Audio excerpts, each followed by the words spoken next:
Баршаңызға қайырлы күн достар. Бүгін сіздермен өте нәзік әрі жұп-жұмсақ болып шығатын булочкалар жасайтын боламыз. Дәміне енді сөз жоқ, бір жасағаннан өзіме қатты ұнады. Сондықтан да видеомды соңына дейін қарап, каналыма тіркеліп кетуді ұмытпаңыздар. Ең алдымен ыдысымызға бір бокал жылы суымызды және де жылы сүтімізді құямыз. Оның үстіне аздап майонез және де дәміне қарай тұз қосамын. Бір қасық ашытқымды, қантымды және де бір жұмыртқамызды қосып, жақсылап араластырамыз.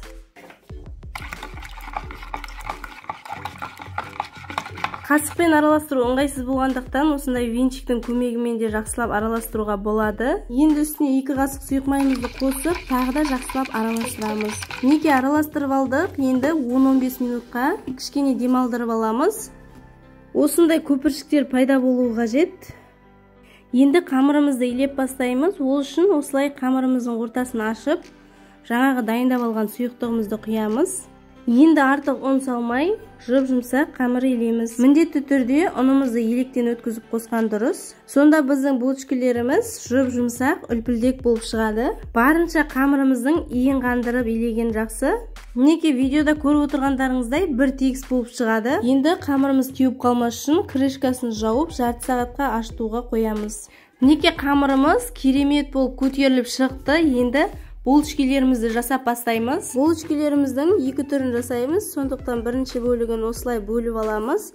Екінші бөлігін үлкен зуала қылып орап қоямын. Бірінші үлкен бөлігін осылай оқтаудың көмегімен жайып аламын. Видеода көріп отырғандарыңыздай пышақпен кесіп шығамын.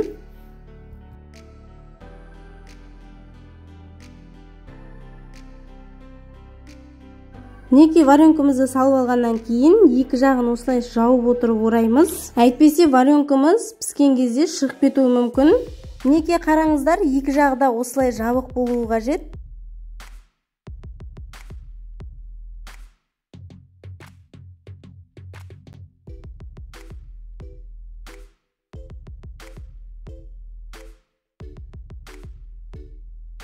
Булочкамыздың екінші түрін дәл осылай жасаймыз.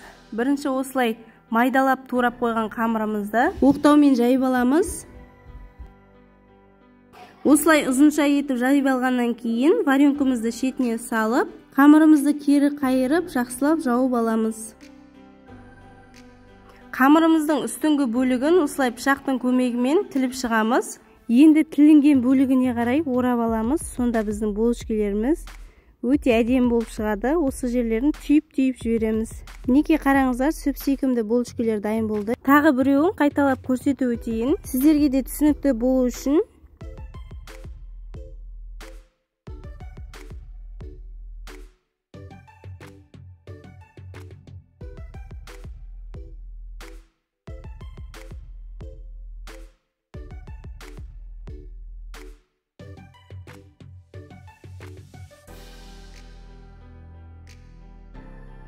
Неке барлығын дайындап алдық. Енді қызып тұрған пеште 180 градуста жарты сағатта пісіріп аламыз. Булочкамыздың бетіне жұмыртқаның сарысын жағуды ұмытпаңыздар. Әдемі болып жылтырап шығуына жұмыртқаның сарысы көп әсерін туғызады. Неке қараңыздар, булочкаларымыз дайын болды. Дәміне енді сөз жоқ, түрінің өзі сүп-сүйкімді болып шықты. Сіздерге де дәл осы рецептпен жасауға кеңес беремін. Бәрібірде қолдан жасап жеген тағамның дәмі 1000 есе керемет болып шығады. Сіздерге де видеом пайдалы болса, каналыма тіркеліп, пікір қалдыруды ұмытпаңыздар.